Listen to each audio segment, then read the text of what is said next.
前的员工张玉兴卖包子22年，馅料制作不假他人之手。客家酸菜包，酸菜叶子太长或梗切得不细，会影响口感。炒料调味同样重要。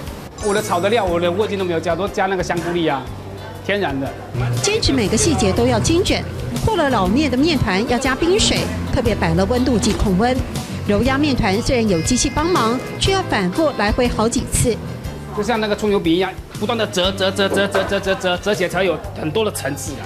这都是赵玉兴研究出让面皮延缓发酵、绵密有弹性的方式。有人建议加些东西就可以省麻烦，赵玉兴宁愿花时间多些工序。在岳母中风生病后，夫妻俩更在意健康概念，改卖素食包子。但刚开始也担心老客人留不住，包括乡村馒头、千层糕、花豆包等，尝试做出比较少见的口味，成功让客源反增不减。没有了，就剩一个了。虽然是素食来讲，我们也研发了素火腿，虽然它是素的，生完冻愛，攤完咩意愛。哦，生完凍愛，攤完咩意愛，小孩喜歡，大人也很愛。市场里的包子铺也开始多了宅配订单，带来的不只是收入，还有肯定。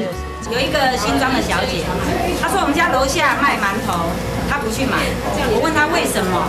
你不需要花这250的运费啊？她说因为我吃我们家楼下的馒头会全身痒。她说吃我的不会，所以她每个月都固定跟我订。客人花几个铜板，他们花十足的心力去把关坚持，20多年始终不变。赚钱我们安心踏实就好，不赚很多钱也没有用，其实就是要踏实、问心无愧，这就是我的理念。对得起自己，也对客人负责任。在这对夫妻身上看到投注在包子里辛苦但快乐的坚持。